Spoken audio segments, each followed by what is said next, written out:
Hi friends, आप सभी का आपके अपने यूट्यूब चैनल यूपीएससी इन्फो 24 में स्वागत है। तो दोस्तों, हम उम्मीद करते हैं कि आप सभी लोग स्वस्थ होंगे और खुश होंगे। फ्रेंड्स, ये जो वीडियो है सामान्य भूगोल का, ये प्रैक्टिस सेट वाला है जो आपके बीपीएससी एग्जाम में, चाहे वो टीजीटी हो, पीजीटी हो या बिहार पीसीएस हो, उसके लिए यूजफुल होने वाला है। तो वीडियो के अंत तक बने रहिए। वीडियो पसंद आए तो वीडियो को लाइक करिए दोस्तों, और चैनल पर नए हैं तो चैनल को जरूर सब्सक्राइब कर लीजिए। तो स्टार्ट करते हैं। आज का पहला नंबर क्वेश्चन होगा कि निम्नलिखित में कौन सा, क्वेश्चन है आपका कि निम्नलिखित में से कौन सा सौरमंडल का भाग नहीं है। कौन सौरमंडल का भाग नहीं है, ये आपको बताना है।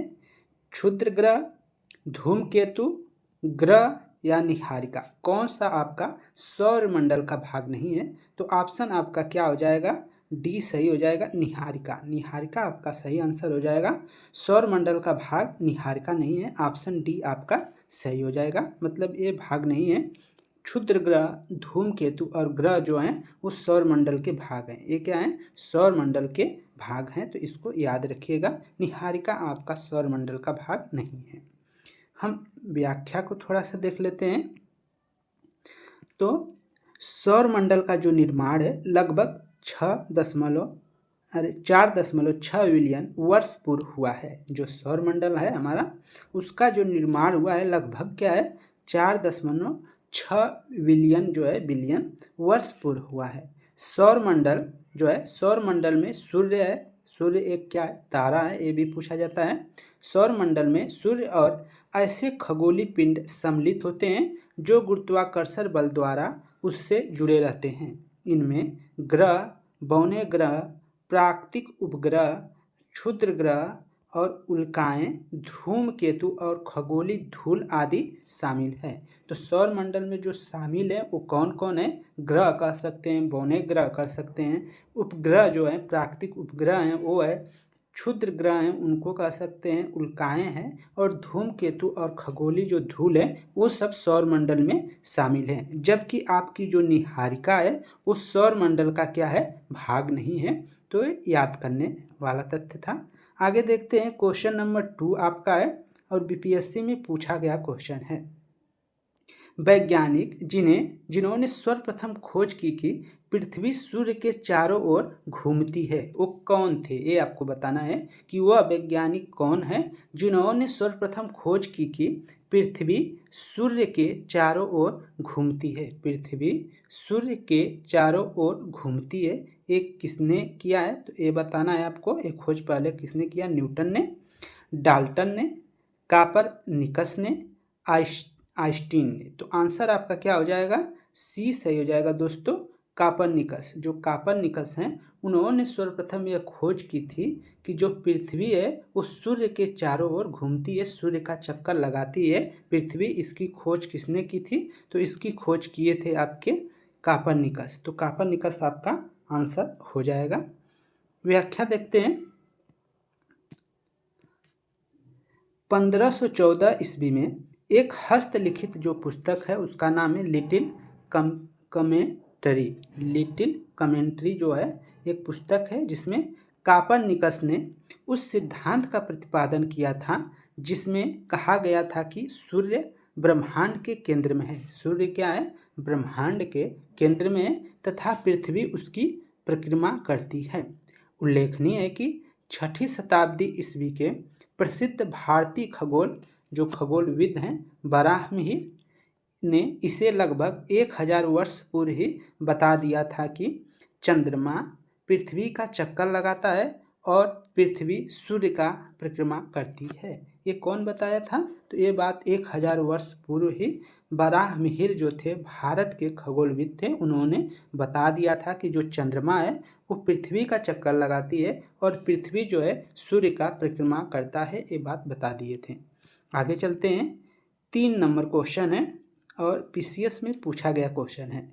हमारी आकाशगंगा के केंद्र की परिक्रमा करने में सूर्य को समय लगता है। हमारी जो आकाशगंगा है उसके केंद्र की परिक्रमा करने में सूर्य का जो समय लगता है वो कितना लगता है?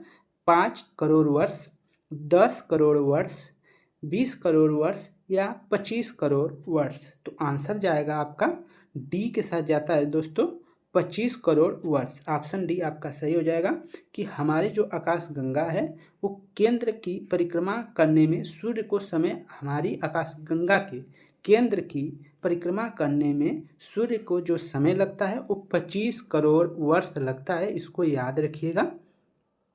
कुछ तथ्य देख लेते हैं। सूर्य हमारी आकाश गंगा के अनेक तारों में से एक है। गैलेक्सी में स्थित प्रत्येक तारा इसके केंद्र की परिक्रमा करता है। गैलेक्सी में स्थित प्रत्येक जो तारा है इसके केंद्र की क्या करता है? परिक्रमा करता है।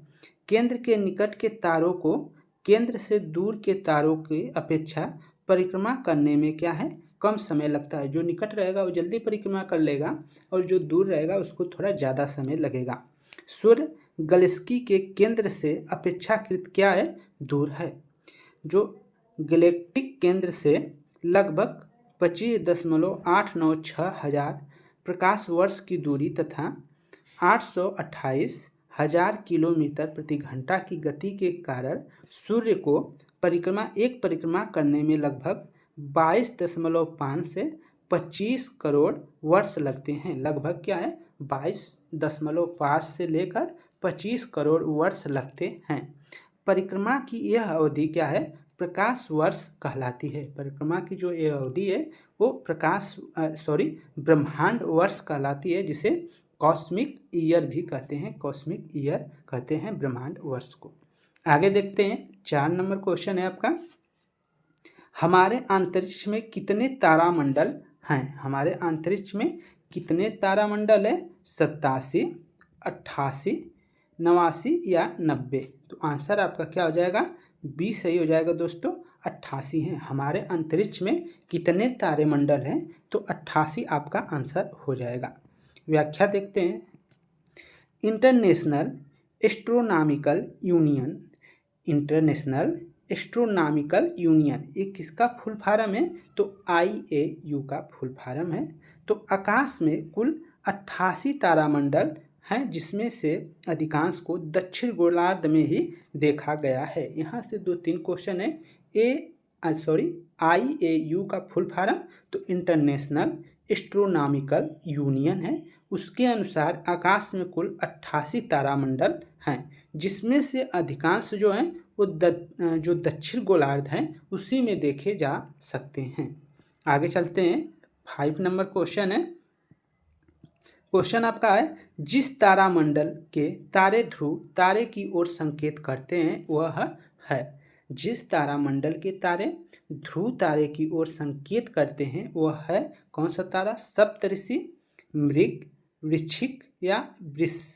तो आंसर आपका ए सही हो जाएगा। सप्तऋषि क्या हो जाएगा? आंसर आपका ए सही हो जाएगा दोस्तों। सप्तऋषि तारा है। तो जिस तारामंडल के तारे ध्रुव तारे की ओर संकेत करते हैं वह है सप्तऋषि। ऑप्शन ए आपका सही है।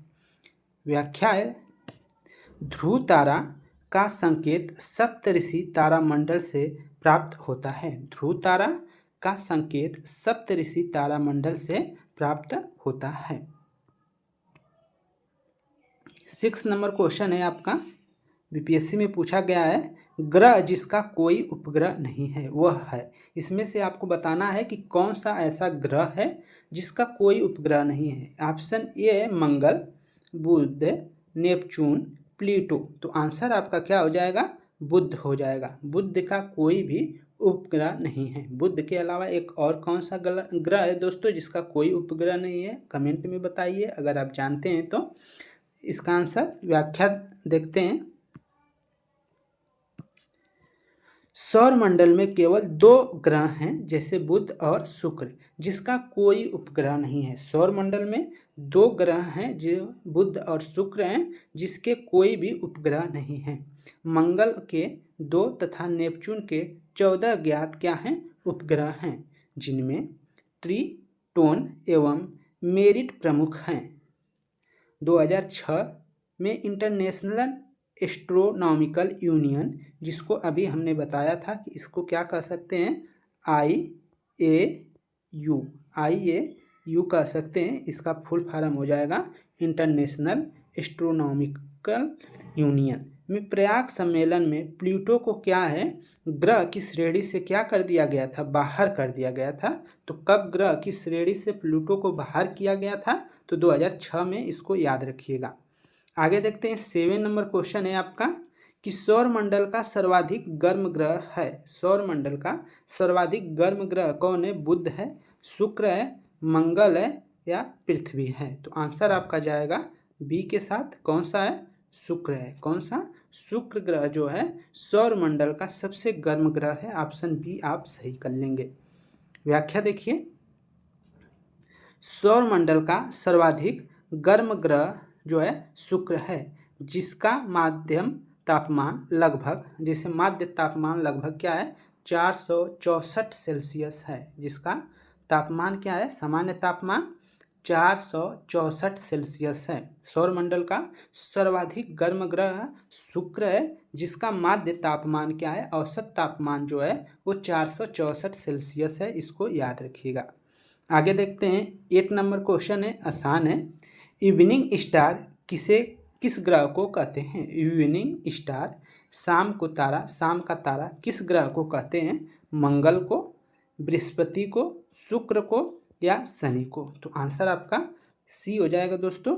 शुक्र को क्या कहते हैं, शाम का तारा, भोर का तारा, इसको कई नामों से जाना जाता है। तो ऑप्शन सी आपका सही हो जाएगा। व्याख्या देखते हैं थोड़ा सा। शुक्र ग्रह को सुबह का तारा मॉर्निंग स्टार और शाम का तारा इवनिंग स्टार कहा जाता है। मंगल को लाल ग्रह कहा जाता है। मंगल जो है उसको क्या है, लाल ग्रह का संज्ञा दिया गया है। बृहस्पति सौरमंडल का सबसे बड़ा ग्रह है। सौरमंडल का सबसे बड़ा ग्रह कौन है, तो आपका बृहस्पति है। जबकि शनि वलयों से युक्त ग्रह है। वलय से मतलब उसकी तरफ सर्कल बना है, तो वो कौन सा है, शनि है। इसको याद रखिएगा। आगे चलते हैं 9 नंबर क्वेश्चन है आपका कि पृथ्वी तक पहुंचने के लिए सूर्य से प्रकाश समय लेता है लगभग कितना।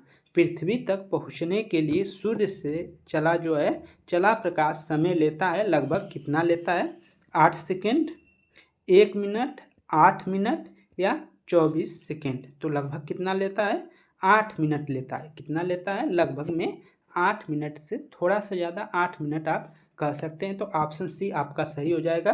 पृथ्वी तक पहुंचने के लिए जो सूर्य से प्रकाश चलता है, उसको पृथ्वी तक पहुंचने में कम से कम 8 मिनट समय लगता है। व्याख्या देख लेते हैं। सूर्य से चला प्रकाश पृथ्वी तक पहुंचने में लगभग 8 मिनट 19 सेकेंड का समय लेता है। इन विद्युत चुम्बकीय ऊर्जा तरंगों का वेग ये मतलब 1,86,000 मील प्रति सेकेंड होता है।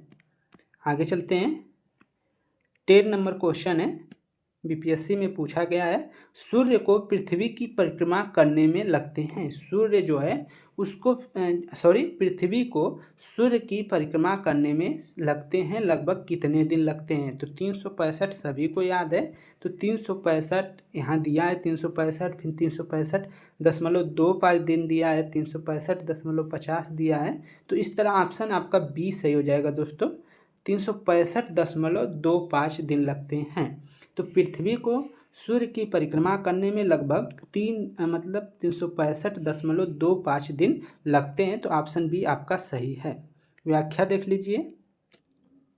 पृथ्वी को सूर्य की परिक्रमा करने में 365.25 दिन या 365 दिन मतलब 6 घंटे 9 मिनट और 9.5 सेकेंड का समय लगता है। इसे सौर दिवस कहते हैं। इसे क्या कहते हैं, सौर दिवस कहते हैं। सौर वर्ष या सौर दिवस एक ही होता है। तो सौर वर्ष या सौर दिवस को ट्रॉपिकल वर्ष भी कहते हैं। ट्रॉपिकल वर्ष भी कहा जाता है सौर दिवस को। ट्रॉपिकल वर्ष एक वसंत विषुवत से दूसरे वसंत विषुव के बीच समय के बराबर होता है। ट्रॉपिकल वर्ष समांतर 365.24 दिनों का होता है। समांतर कैलेंडरों में प्रयोग होने वाले वर्ष को ट्रॉपिकल वर्ष कहा जाता है। तो फ्रेंड्स, ये थे आपके 10 क्वेश्चन और उनके व्याख्या। वीडियो अच्छी लगी है तो वीडियो को लाइक करें, चैनल पर नए हैं दोस्त तो चैनल को सब्सक्राइब करें। धन्यवाद साथियों, शुभ रात्रि।